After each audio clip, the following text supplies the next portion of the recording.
Yes, sir. बिल्कुल. हो सकता है, can I ask participants to? Yeah, you may. So many of our participants are also joined live, and the session is right now.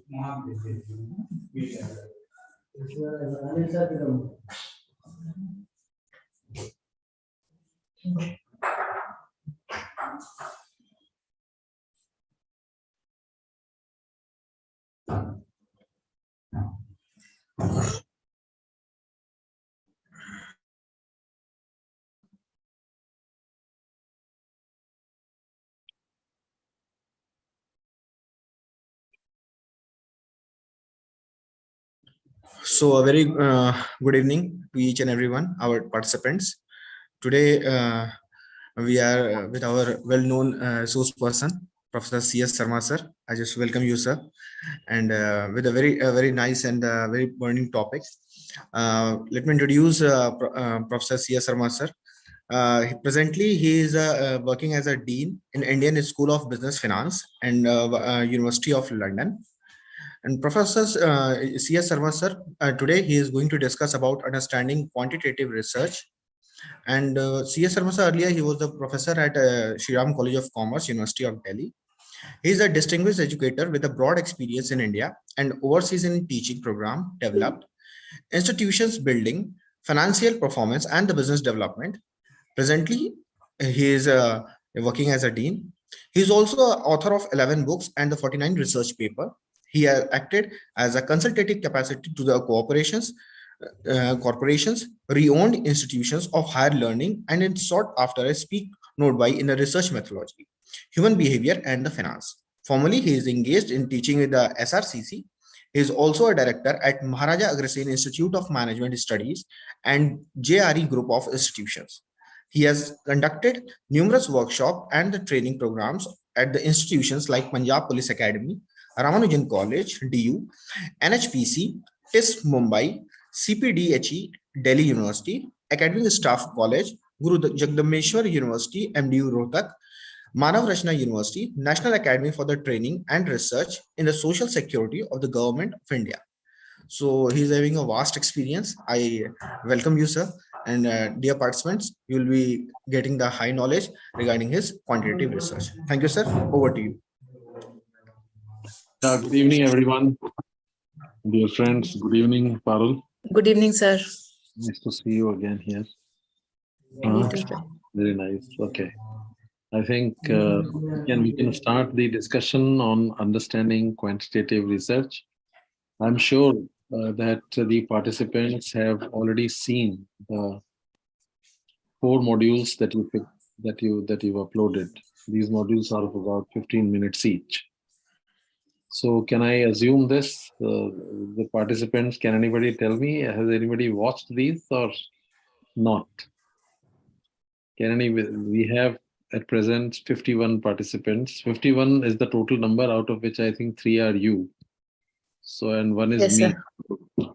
So that means roughly 45 persons are there online.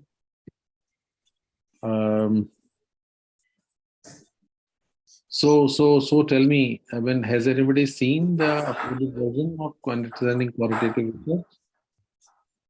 Please, you can raise hand, or in the chat box you can say yes. There is nobody. Nobody has seen. Participants can unmute and they may reply. Raise the hand. Shanu Jain. He raised a hand.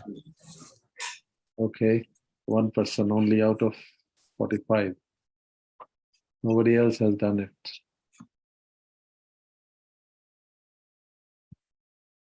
Okay.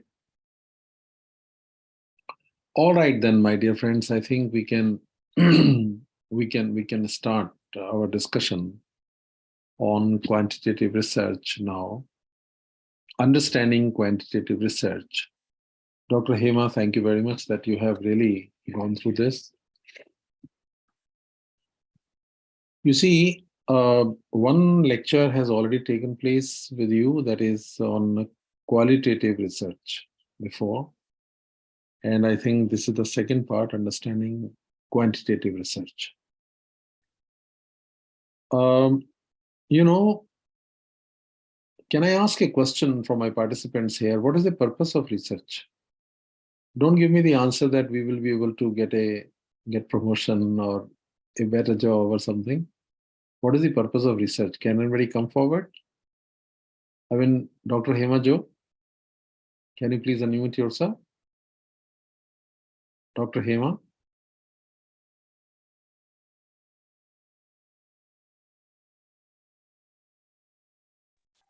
Dr. Hema, are you here? Okay, Mr. Ramdas. All right. To solve some problems You which come on are the screen. Can you come on the screen, Mr. Ramdas, or Hello. not?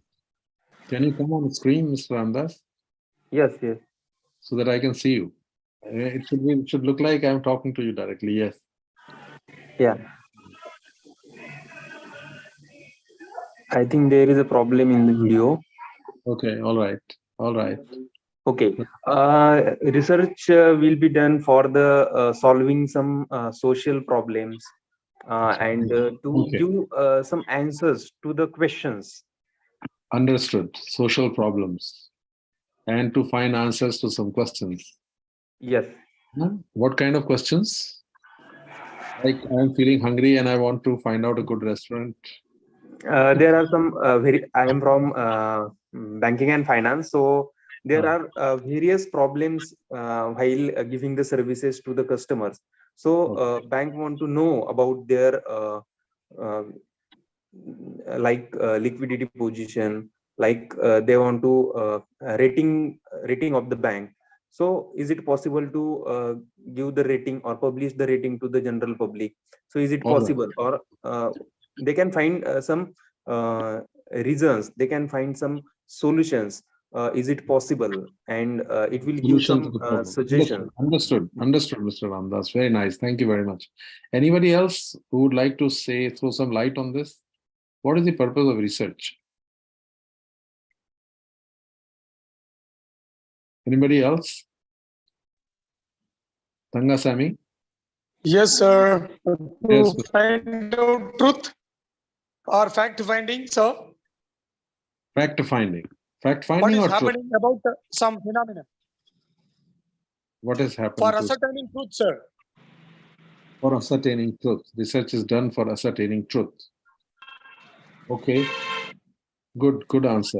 Sir, to add credibility to something, like to add credibility. To support something or to disapprove something, we disapprove. need some evidence for which All we do right. research. Very nice. Okay. Somebody else, please. I want to know more. Research means search of these new ideas. Searching new ideas is for research. Okay. Good. It is fine. It is just perfectly fine. Anybody else? One more response I want. 4 responses I want. 3 I've got. Yes, please. I think all teachers are Yayati. Mr. Yayati Nayak. Are you there? No. Mr. Yayati Nayak. No. All right. Yes, sir. I would like to respond. Mr. Mohammed Sain. So the purpose of research is to add something to the society or to the already available, knowledge, a plethora of knowledge which is there, to add up something new in that. Add up something new. Yes. You are already a PhD, Dr. Mohammed Sain Khan. Good. I see so many doctors here. Many people have done research. You see, your answers, if I see, one answer was that there is credibility, Mr. Mohammed, right? Second, your answer is, what is your answer? Just remind me, Dr. Mohammed. What did you say? So I said adding something to the already existed knowledge, and also adding up something, giving something to the society. Giving something new. To the society. Okay. Giving something to society, solving problems, creating evidence. Yes. These are 3 answers I got, and one answer was to find out the reality, to find out the truth. Okay. All these answers are correct. You know, but we have to find out one best answer. Advancing the frontiers of knowledge. Yes, there is also an objective, as Dr. Khan, Muhammad Saeed Khan has said. Also, you know, solving the problems that two of the participants, including Mr. Saeed Khan, two persons have said that we find out the problem and we find solution to this. And one is, you know, that creating evidence, finding out evidence regarding something, supporting or demolishing something. That is another one. But, you know, if I have to, all the answer, and one is finding out truth, the reality. If I have to rate them, if I say which is the best answer and which is the most, not the best answer, no, I would say most appropriate answer for research. The most appropriate answer for research is that we want to find the reality. We want to find out truth. Truth about diverse phenomena. Now here, what exactly do we mean by saying, when we say, make this statement that we want to find out the reality, we find out the truth, we want to find out the truth or the reality or about the reality of a particular phenomenon. As far as we are concerned, it is investigating about the processes of a phenomenon or the concepts relating to the phenomenon. That is what actually it is, what the reality is. Now, you know, we human beings are very creative beings, all right? And we are, as Dr. Muhammad Saeed said, that we have to increase the knowledge, which I would say one of the purposes of research is to advance the frontiers of knowledge. That is, you expand the knowledge base, right? Which means creating new knowledge. So that is also a incidental purpose of research. Okay. Now please see. Very rudimentary example I would like to give here, my dear friends, and then I'll come to the topic. The thing is that if the purpose is to find something new about the problem, about a phenomenon, if the issue is to know the reality means what? We want to know about the processes of the functioning of a phenomenon, be it banking, be it stock market, be it human behavior, be it operations, or whatever, or be it, say, for example, a physical phenomenon, for that matter, how the atoms function, how they work, how does the working of economy take place, if you want to see these questions. Okay. Now, thing is that we say this, we make this a statement that we try to advance the frontiers of knowledge, we create new knowledge about a phenomenon. Now see the statement. Statement is correct. It is a generalized statement that we want to, we create knowledge, and that is the purpose of research, right? But, dear friends, all knowledge that is created is not accepted about any phenomenon. I give you a small example, and this example I quote very often. You know, we human beings, being very creative people, on daily basis, we are creating new knowledge. For example, take one example. Say one of us, let us say Dr. Vinod. Dr. Vinod visits Japan. And when he goes there, he buys a very expensive watch. And he goes to a restaurant after buying that expensive watch. And while taking food there, he takes off the watch and keeps it on the table. He enjoys his meal over there. And while coming back, he forgets his watch over there.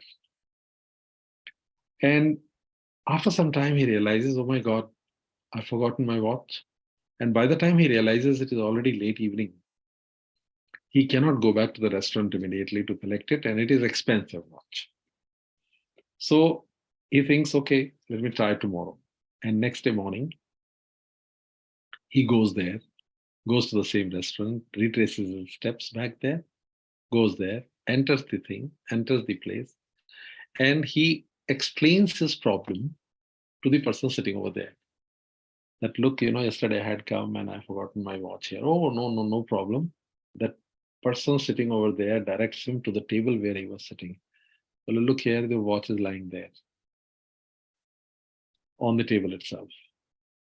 We do not remove the thing forgotten by the person for at least 1 week's time, and we let it remain on the table. Now, Mr. Vinod, Dr. Vinod, Mr. Vinod Vishkarma, he makes a statement, oh my God, these Japanese are very honest people.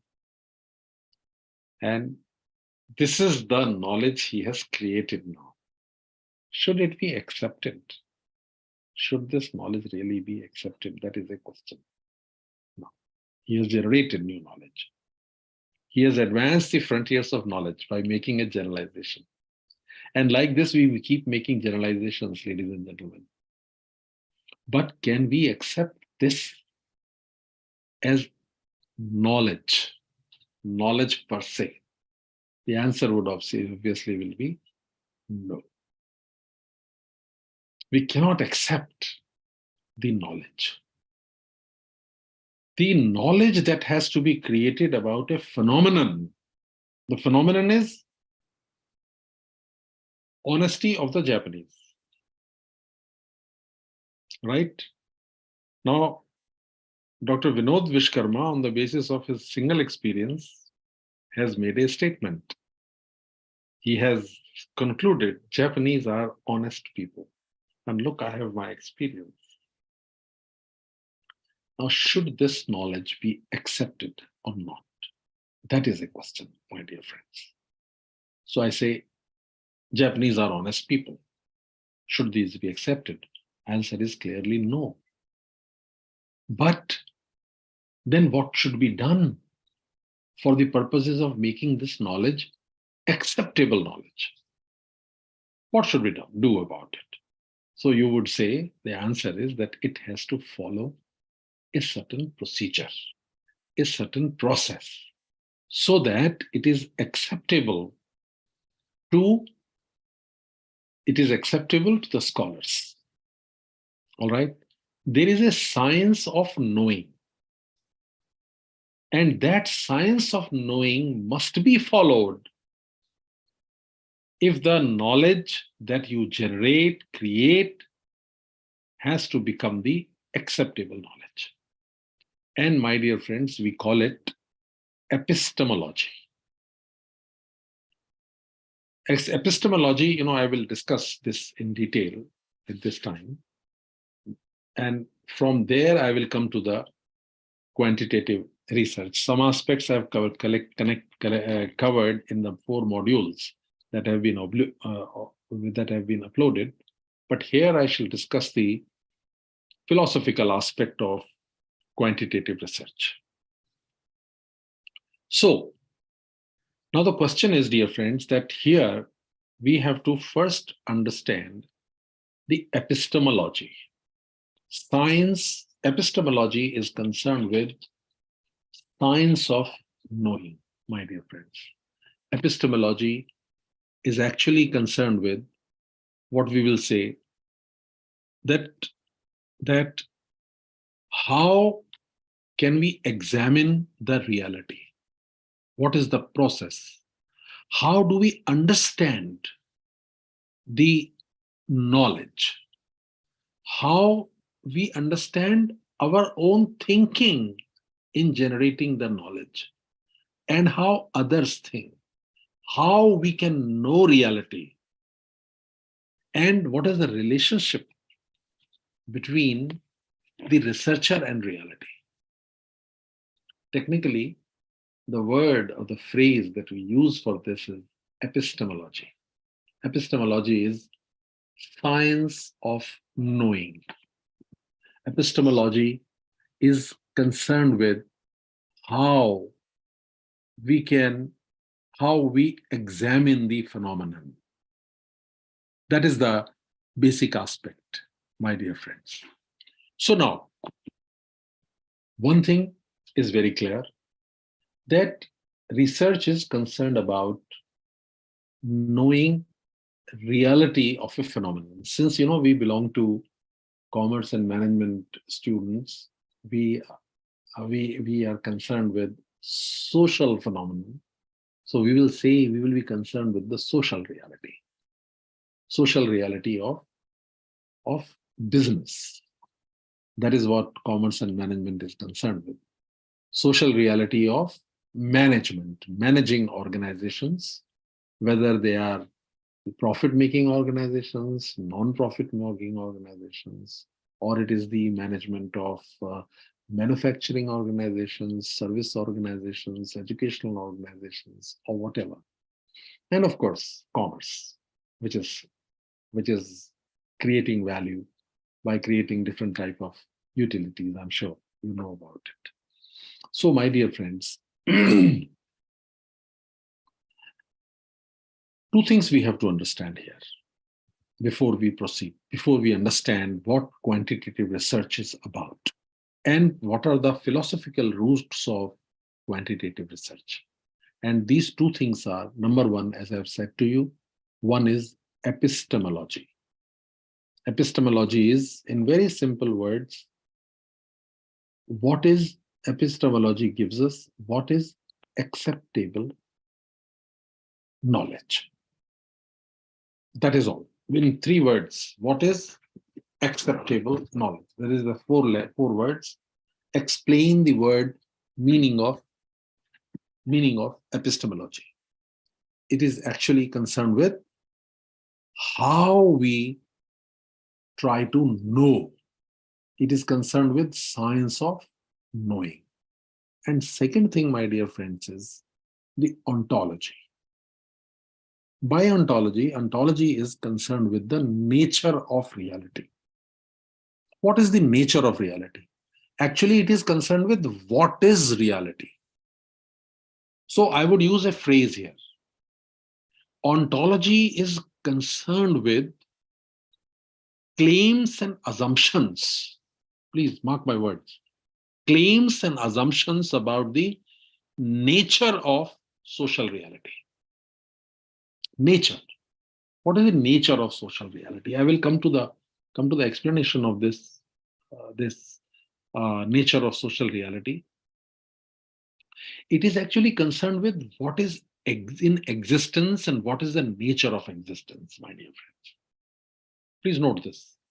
But here, let us now, whatever I have said now, there are 3 things I have stated. First, research is concerned with discovering truth, discovering reality. But before we are able to discover the reality, we need to understand, we need to define what is the nature of reality, what do we mean by reality? Okay, what are the different ways in which reality can be explained, reality can be defined, what are the ways in which reality can be described, my dear friends? That is the one very important thing that we are concerned with, my dear friends. Okay, I hope this point I am able to drive home. Now, as far as the ontology is concerned, my dear friends, we would say that ontology is concerned with study of being. The assumptions that we make about the nature of social reality. Now, actually, why I'm saying this, there are three ways in which we can really describe the nature of reality. The first way is there is one school of thought says that there is only one single reality. When we say what is, that what is there is only one single way of knowing it. That is one. So what do you say? A very interesting thing is stated. They call it, they say it that it is what you call, it is a very interesting way of description. They say one school of thought is that they say that the reality is different from its description, my dear friends. That is, reality is separate from its description. So what does it mean? When I say that reality is different from its description, this means that the reality is essentially objective. It is assumed to be objective. And therefore, the posture of the knower, the person who wants to know, that should be that of objective detachment, or should not impose any value upon the phenomenon. There has to be a difference between, number one, a difference between the knower and the known. That is, there should be a difference between observer and observed to maintain objectivity. Because reality is different from its description. This is one ontological stance, ontological notion. Nature of reality is what? Nature of reality is such that it exists outside the mind. Please understand. Reality exists outside the mind. What does outside the mind mean? It means that it exists independent of the individual who is observing. I'll put it like this. Let us say there are galaxies, there are trees, there are rocks, there are forests, there are plants, and they exist irrespective of whether human beings are there or not there, whether mind is there or not there. For example, we want to study, say, the relationship between trust and performance. Now, the relationship between, or the lack of it, exists or does not exist, irrespective of whether you observe it or you don't observe it. You see it or you don't see it. You examine it or you don't examine it. It is just whether you realize it or don't realize it. It is just there, my dear friends. This is the ontological stance. Ontological stance of realism. That reality, the nature of reality is such that it exists independent of its description. It exists objectively. And this leads to, naturally, how we will know, it will lead to a different kind of epistemology. How we want to know such a reality which is existing objectively. How will we know it? We will have to know it by maintaining an objective stance. We cannot put our values upon it, my dear friends. The reality exists independent in its own right, my dear friends. That is what is there. So what do we say? We can say that there is no consciousness attached to the phenomena. The world exists without any consciousness. Existence of the world is without a mind. Yes, meaning will not be there without a mind. If you have to interpret a thing, then meaning would be required, my dear friends. So, nature of reality. We want to know the reality, we want to know the truth, and what is the nature of that reality. So, one way of looking at that is that the reality is objective. Reality simply exists. Even social reality exists objectively, my dear friends. I hope I'm able to communicate this particular point to you very clearly. That is, the reality, for example, if I put it like this, it's a little complicated, but I'll try to simplify it further in the context of management. You want to study, for example, the relationship between interpersonal trust and, say, performance. That if there is more trust among the people, you make a hypothesis. If there is more trust among the people, then there will be better performance. Suppose this is the hypothesis that you have made. So it means what? There is a reality of trust and performance relationship that exists irrespective of whether you have studying this or you are not studying it. The people who are working, functioning, they are working as units. Please note it. And they do not have, we do not assume that they have their own perceptions. The unit of a study does not have its own thinking. It does not have any perception. It does not have its own opinion. It does not have its own goals. It does not have its own objectives. It does not have its own backgrounds, even backgrounds. Remember this. They are simple, objective units in the context of trust and performance.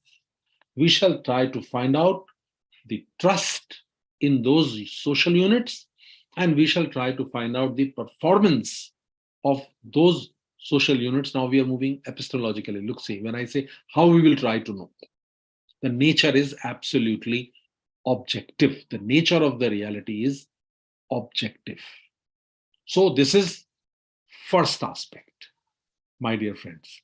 And it will lead to a special kind of epistemology. That is method of knowing the reality.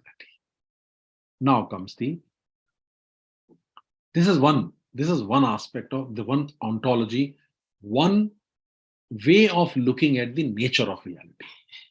The second way of looking at the nature of reality is, my dear friends, that is, they say that no, there is no single reality. There are multiple realities. And the social units are not completely objective. That is, the world does not exist. The phenomenon do not exist objectively. I mean, irrespective of a meaning, independent of consciousness. As I said, what is the nature of reality according to the first school of thought? Nature of reality according to the first school of thought is that the reality exists. The reality exists completely separately from the description of it, the way it is described. Now here, the second school of thought says, no, it is not so. The reality exists, does not exist without any, independently. There is a meaning attached to it. Only when meaning is assigned to a phenomenon, then only it becomes useful, meaningful, worth studying. Otherwise, it is simply existing there. That's it. The moment you think of studying a phenomenon, you are adding some meaning to it, my dear friends. This is the second school of thought. And these meanings can be multiple. So this is called, actually, technically, it is called constructionist ontology. First was objective ontology. Second was constructionist ontology, my dear friends. And there is one more reality, one more way of looking at the nature of the reality. And that school says that reality is something which is constantly debated, which is constantly negotiated, which is constantly interpreted. 3 words I've used. That reality is something which is constantly negotiated, debated, and interpreted.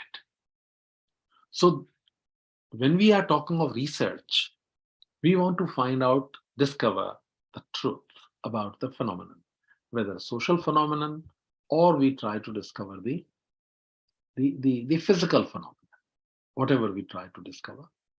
For this purpose, we make an assumption regarding the nature of reality, the state of being, as you will say. Study, we want to study or science of being.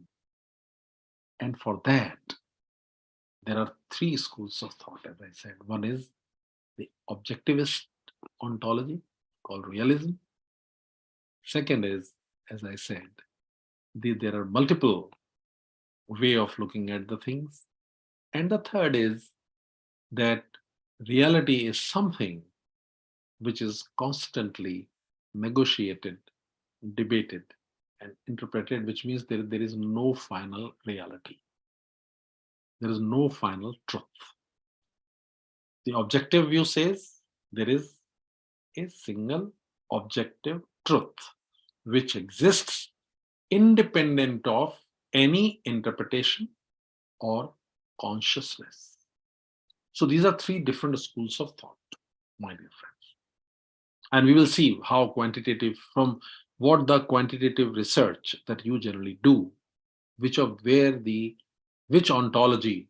do we assume, which school of ontology do we belong to. Now let us come to science of knowing.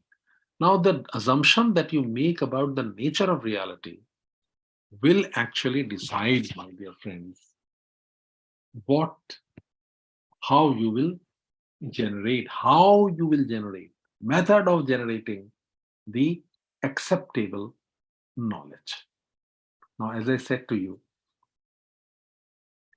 that epistemology is concerned with science. Epistemology actually is science of knowing. It is concerned with how we know what we know. Epistemology is actually concerned with providing a philosophical grounding for deciding what kinds of knowledge are possible. Please let me repeat now. Epistemology is concerned with providing a philosophical foundation, philosophical grounding for deciding what kinds of knowledge are possible and how we can ensure that the knowledge is adequate and legitimate. I repeat again. Epistemology is therefore concerned with philosophical foundation, philosophical grounding for deciding what kinds of knowledge are possible and how we can ensure that they are both adequate. Knowledge has to be adequate about a phenomenon and legitimate. It has to be legitimate also. So, again, there are a range of epistemologies, my dear friends. All right, for a start, one is objectivist epistemology. All right, and this epistemology simply says right away that, as in case of ontology, nature of reality, it says that meaningful reality, please understand, meaningful reality exists in such a way that it is separate from operation of any consciousness. Please note this. The epistemology is that the meaningful reality, obviously, when we study the relationship between trust and performance in a business organization, so the reality of this exists, this is a meaningful reality, because presence of trust or lack of it leads to performance or does not lead to performance, whatever it is. This meaningful reality exists irrespective of operation of consciousness. That is, the researcher will not impose his own value system upon it. This reality has to be discerned in a very objective manner. And what does it imply? What does it imply, therefore?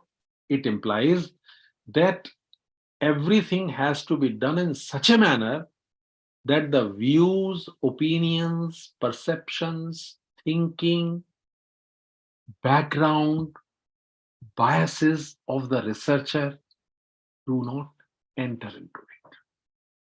So epistemology is, the method of knowing here is that there should be a difference between the observer and observed.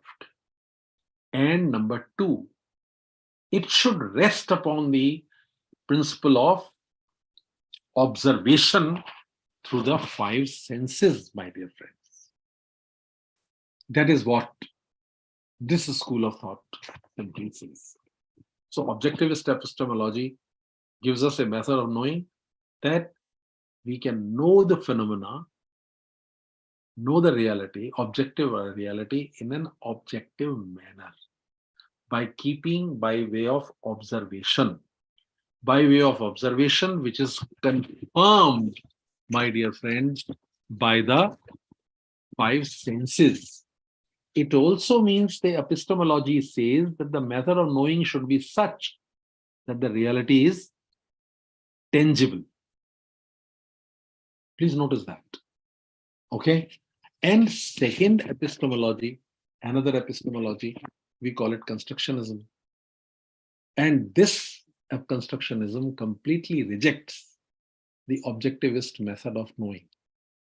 It says that there is no objective truth waiting for us to discover it. Please notice, they say that there is no objective truth waiting for us to discover it. For example, there exists a tree. All right. So objectivist epistemology says, irrespective of any consciousness, any meaning, any interpretation, the tree exists there. For example, before the advent of us Homo sapiens, the world was very much there. It existed. That is the objectivist epistemology. And it has to be only observed objectively. The observer has to be different from the observed. There has to be observation. Observation in such a manner that it is confirmed, it is independent of mind, it is confirmed by five senses, my dear friends. That is what the reality is. But the diametrically opposite to this school is the constructionism epistemology, or interpretivism also, which is very related to this. And it says that there is no objective truth. There is no objective truth which is waiting to be discovered, just as the objectivist people say. Truth comes into existence when we engage with the realities in our world. There is no meaning without a mind. Meaning is not, and they say one thing, meaning is not discovered. Meaning is constructed. It is created. And please understand that when meaning is not discovered, but constructed. That means that different people may construct meaning in different ways. And they can construct meaning in different ways, even relating to the same phenomenon, my dear friends.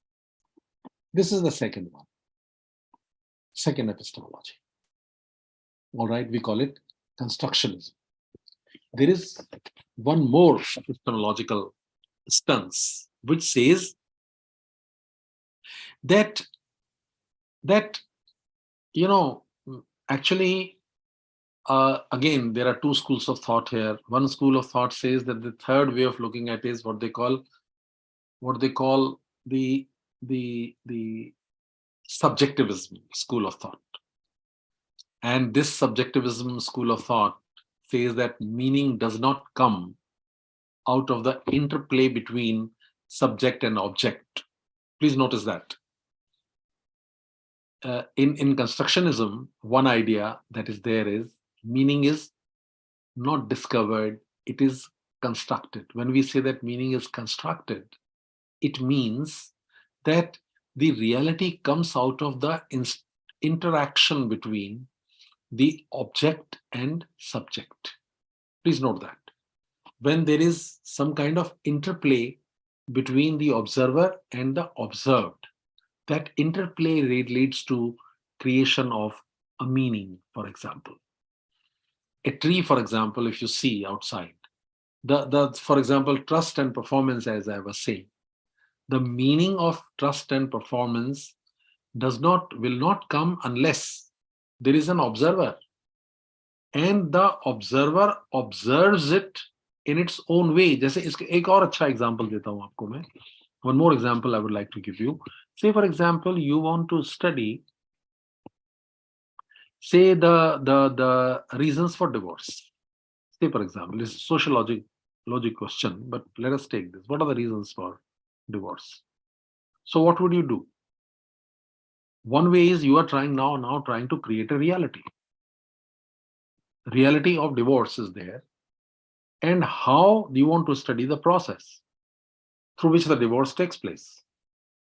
So you will try to study the value system of the husband, value system of the wife, value system of the family of husband, value system of the family of the wife, and other aspects. Maybe you would like to study their backgrounds. Maybe you would like to study their friends, the kind of work they are doing, and so on. Now, the researcher may have a certain value system of his own or her own only. And from the prism of that value system, this phenomenon can be studied and examined. And what that prism can be? The prism can be that one person feels, now see this value system, that women are responsible for maintaining the family. So if they sacrifice a little bit, if they don't sacrifice, divorce will take place. If they sacrifice, divorce. If they don't sacrifice, divorce will take place. If they sacrifice for the family, if they suppress their own ambitions, etc., then the family will go on, otherwise not. Now the prism. Another view of thinking is women are human beings in their own right. They need to have their own space. They have their own personality, power, ambitions, their own self. And that self needs to be respected. And that self should be allowed to express itself in the same manner and with the same degree of freedom as a man does. Now here, if the moment the reality is observed through these two different prisms, absolutely a different kind of research framework will emerge out of this.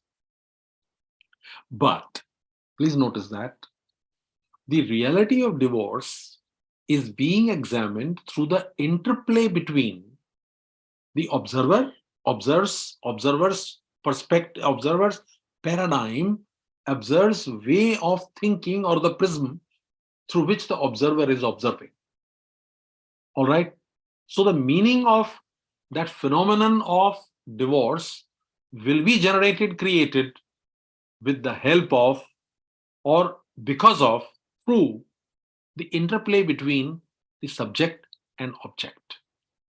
Now, in subjectivism, in the third school of thought, we say that, please note one thing, that interplay, the meaning does not come out of interplay between subject and object. It is not interplay. It is rather that the subject imposes meaning upon the object.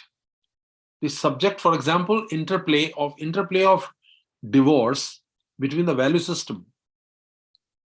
Interplay is divorce is contributing to the value system, to the prism, and prism is contributing to the phenomenon of divorce. See, I told you 2 prisms. One prism is that women need to sacrifice if the family has to remain stable. Another prism, women are human beings in their own right. They have rights, they need to have rights, as much rights as men have. All right, these are the 2 prisms. Now, these 2 prisms, as I'm putting the word prisms, these 2 prisms interact with the phenomenon of divorce. And through that interaction between the 2, a meaning emerges. Meaning about the phenomenon emerges. All right, this is a philosophical aspect, therefore it requires a little understanding, a little patience, my dear friends. And the second way, subjectivism, what does it say? No. There is no interplay between subject and object. Rather, on the object, the subject imposes the meaning. It is this that it does. So that is, constructionism is, in constructionism, we say meaning is constructed out of something. And in subjectivism, we say meaning is created out of nothing. But this school of thought has not received much importance, much significance, although it is there. So, my dear friends, basically and essentially, what we can say is that there are 2 types of epistemologies, as I've said. First is the objective epistemology, which says that we can know the reality only in an objective manner. Number 1. Number 2, we say this thought is completely rejected, and they say no. To know the meaningful reality, it is not that we can objectively know something. Meaning has to be constructed through the interplay between the subject and the object. Okay, these are the 2 major epistemologies. There is one more epistemology, the science of knowing, as we say, and we say that, we need not commit ourselves only to objectivism or constructionism. Let us use what is useful, what is more fruitful, my dear friends. Now, therefore, I'll put it like this. As far as the ontology is concerned, let me go back again to the beginning of the lecture. That why do we do research? We do research to find out the truth, to find out the reality. Since we are in social sciences, we try to find out the social reality. 1. Nature of reality. This is the state of being, that is called ontology. There are 3 schools of thought in this regard. First, the school of thought says that there is a single objective reality, irrespective of the play of mind or consciousness. Number 2, there can be multiple realities, because Because as we've said very clearly, that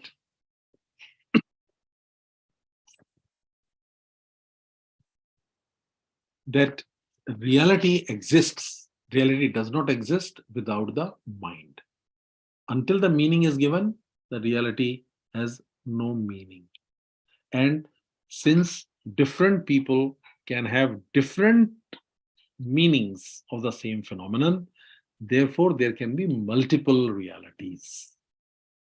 All right, the nature of reality is such that there can be multiple realities.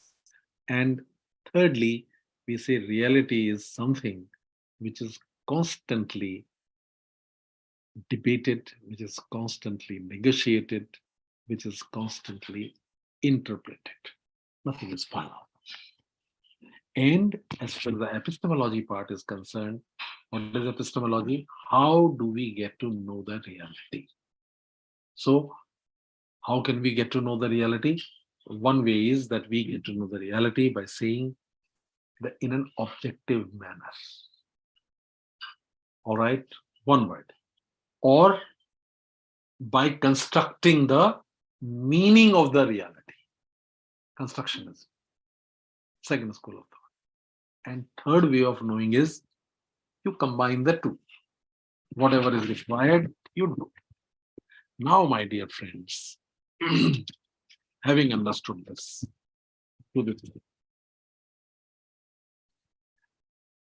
there is a, if we take up the first aspect, first ontology, objectivist, and first epistemology, again objective.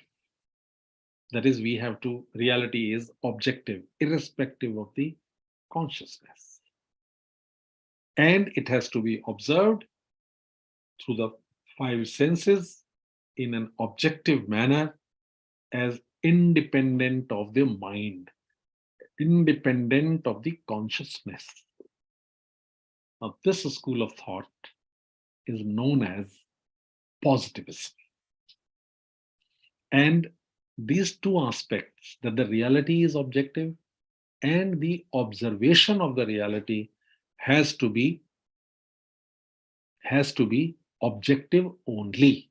And how can it be objective? Please notice the cornerstones or the pillars of objective observation are two.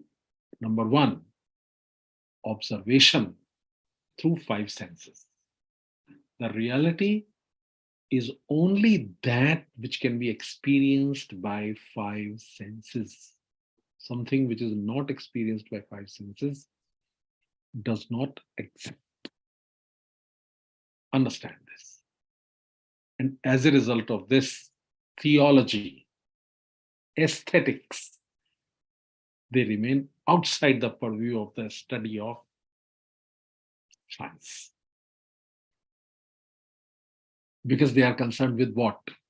Concerned with something which is beyond five senses. So it has to be this. And second most important thing is, along with observation, there has to be measurement.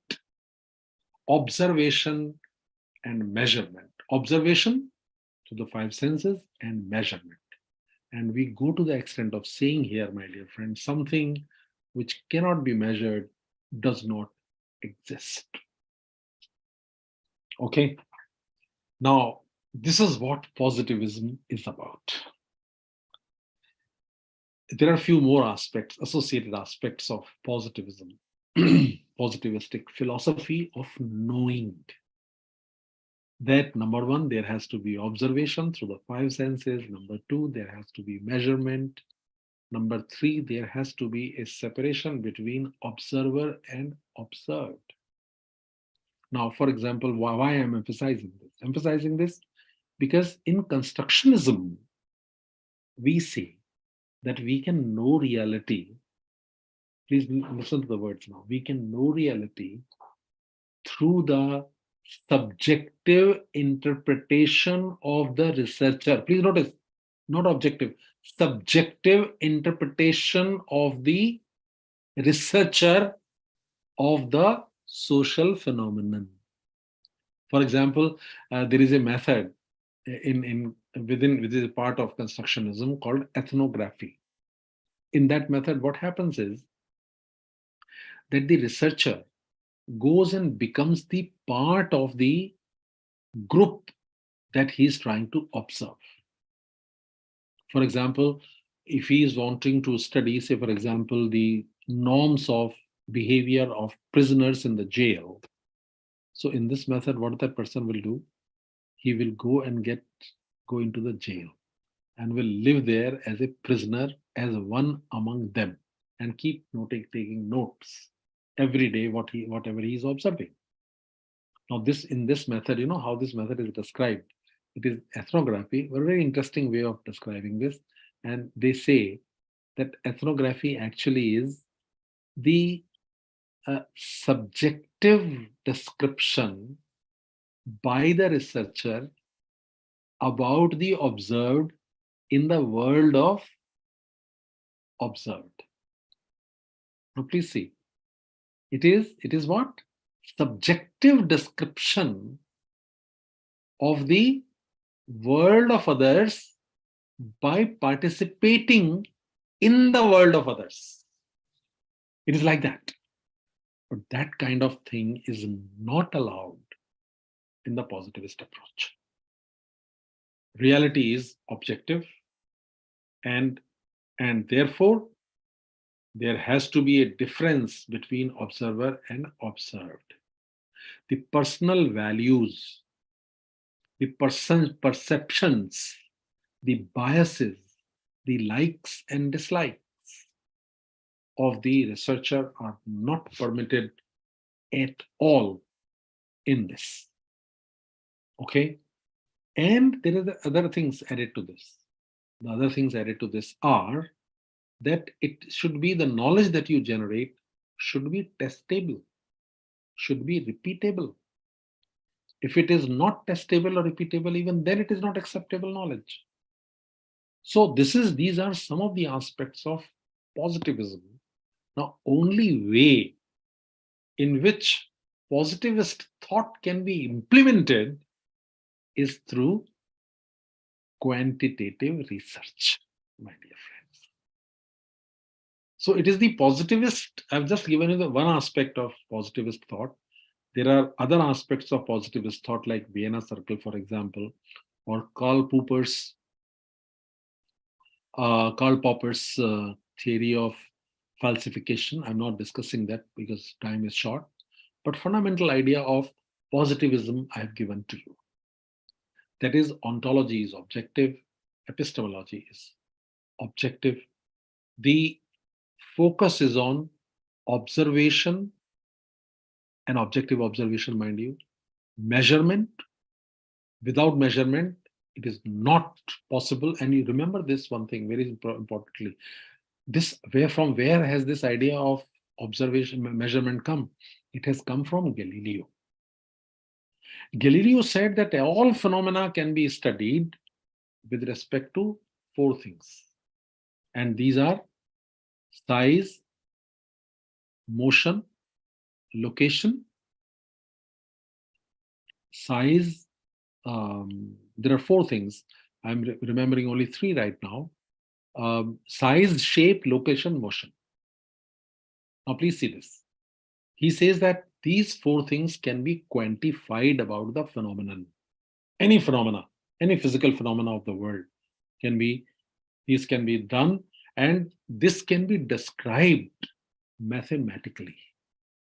And what can be described mathematically, only that is the truth. And that is why, he made a statement that the universe is written in the language of mathematics.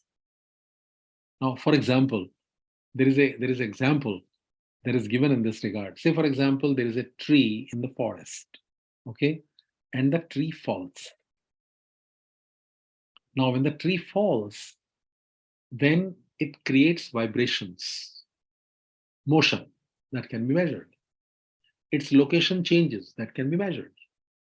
All right? But what about sound? So Galileo says that there is no sound. Sound will be felt only when there is a human being, there is an ear, there is consciousness.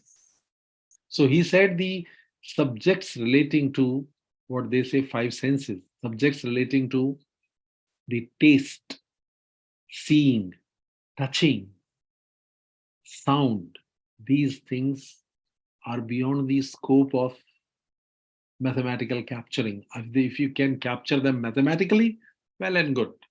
If you cannot capture them mathematically, well, they are beyond the scope of science, my dear friends. So here, coming back to my point here, so observation and measurement philosophically is required for any knowledge to become the acceptable knowledge. And at the same time, it should be testable, repeatable, should be out of mind. Out of mind means it should be, mind should not be imposed upon it. Consciousness should not be imposed upon it. Personal values, perceptions, thinking, understanding of your own system or belief system should not be imposed upon it. It has to be observed. Now, for example, therefore, you want to study any social phenomenon, say, for example, trust and performance, then first requirement, you must be able to measure it. You want to study love, okay? Can you measure it? So you create a questionnaire, you create a test. Psychologists create tests and then measure it. After measuring it, you put it through some relationships. You calculate coefficients, either beta coefficient you create to describe the causality, or you have a correlation coefficient, or some other coefficient you want to create, some other number, some mathematical processing, which we call a statistical processing of the data. And through that, we arrive at acceptable knowledge, my dear friends. So this is the philosophical foundation that I have briefly tried to explain to you in this small conversation with you, my dear friends. This is how the quantitative what you call research owes its origin to. That's all, my dear friends. If you have any questions, you're most welcome, please.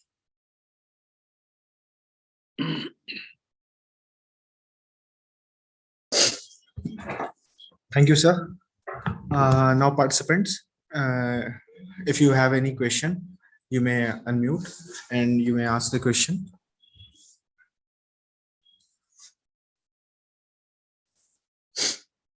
Any participants? It was They may raise. more philosophy was there. I hope I've been able to make the things understand. I've tried to simplify it as much as I could. Yes, please.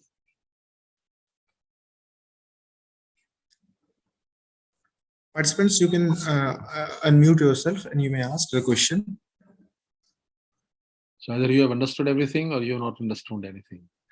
This is the only thing, we can say. All right, if there are no questions, very fine. Good evening, sir.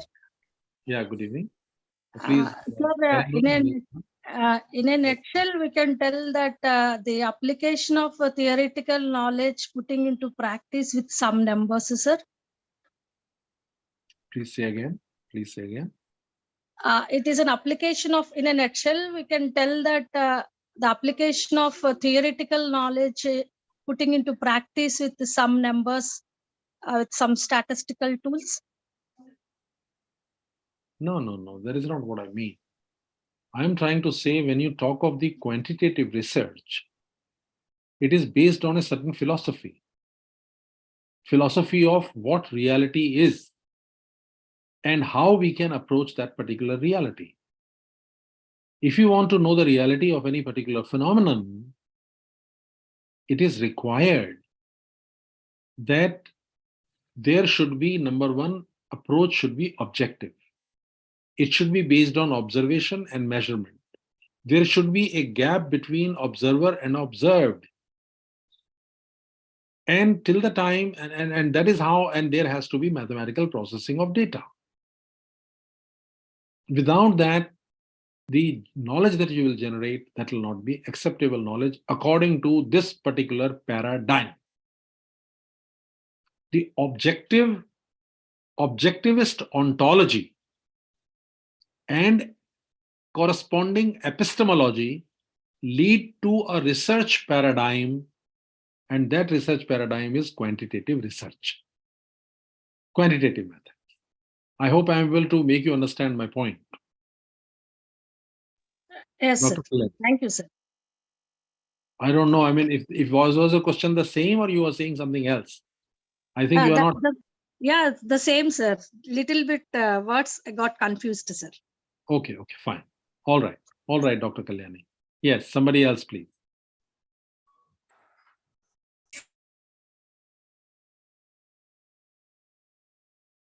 Yes, please. So audience are very intelligent, very good. They have understood everything. Or maybe they have understood everything. Because in commerce and management, this type of teaching does not take place. Yeah, exactly. The measure of the audience are from the commerce and the management background. Yes, naturally. All right then, fine. Okay, thank you. Thank you so much, sir. So for this wonderful session. Yes. And so one question is there. If you Yes. can see the one in chat box, I think so one question is there. Yes. It is usually claimed by every researcher that they have done the study in objective manner, but in reality, we witness that the same data is interpreted differently by the different researcher, especially if they belong to any school of thought. They interpret accordingly. Does it imply that most research is constructive rather objective? Now, please see. Same data you are saying. Same data are interpreted differently by different researchers. You see, interpreted. Data are interpreted. Now, data cannot be interpreted. When you process the data differently, my dear friends, then only you interpret it differently. Okay? Otherwise, same data, as you say, it cannot be interpreted in a different way. The processing, when the data is processed differently, in economics, for example, you have data and you use one particular method, one model, say you use auto-regression or you use Granger causality, your results may be different completely. And when results are different, your interpretation will be different. That is there. But Mr. Ishfaq Ahmed Thaku, let me make it clear, same data cannot be interpreted differently. And, the nature of data in my modules that are there online, please read those. The nature of data is different for qualitative research that is under constructionist school and in the positivist school. They are very different. Okay? So I would say again, Mr. Ishfaq, that number one, same data cannot be interpreted differently.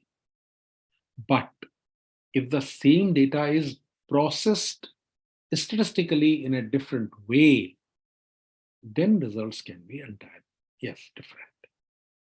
But that is still objectivist research. Please notice 90% of the research, that is 99% of the research that is taking place in commerce and management, that is actually positivist research, quantitative research, linear research as we call it. And what is that linear process? Linear process is simple and given, that you have some introduction to the topic. After introduction, you give the review of literature. From there, you find out the gaps in the literature. Based on that gaps, you decide the objectives. Based on objectives, you define the research questions. Based on research questions, you define the kind of data you require. Based on data and research questions, you decide what would be the statistical tool that will apply.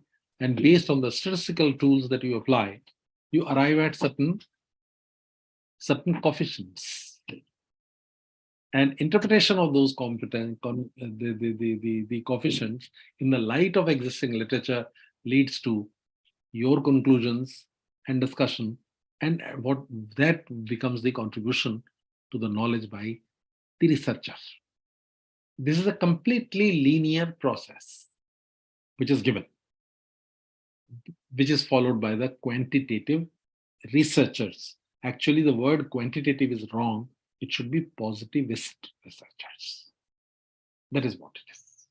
I hope I've answered this question, Mr. Ishfaq Ahmed Thakur. So one more question is there. Navya Jain, Yes, she is sir. asking. Positivist approach strictly focuses on accurate measurement of variables. That's why quantitative. Absolutely correct. You are right, Dr. Navya. Yes, it focuses on accurate, as accurate as possible, because the word is social science. Why do we say social science? Because the methods of science are applied to social phenomenon. So we call it social science.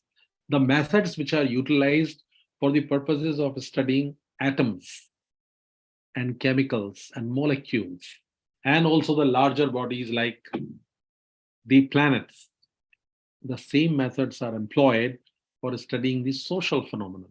That is why it is known as social science. So Dr. Navya Jain writes that positivist approach strictly focuses on accurate measurement of variables. So say as accurate measurement as possible of variables.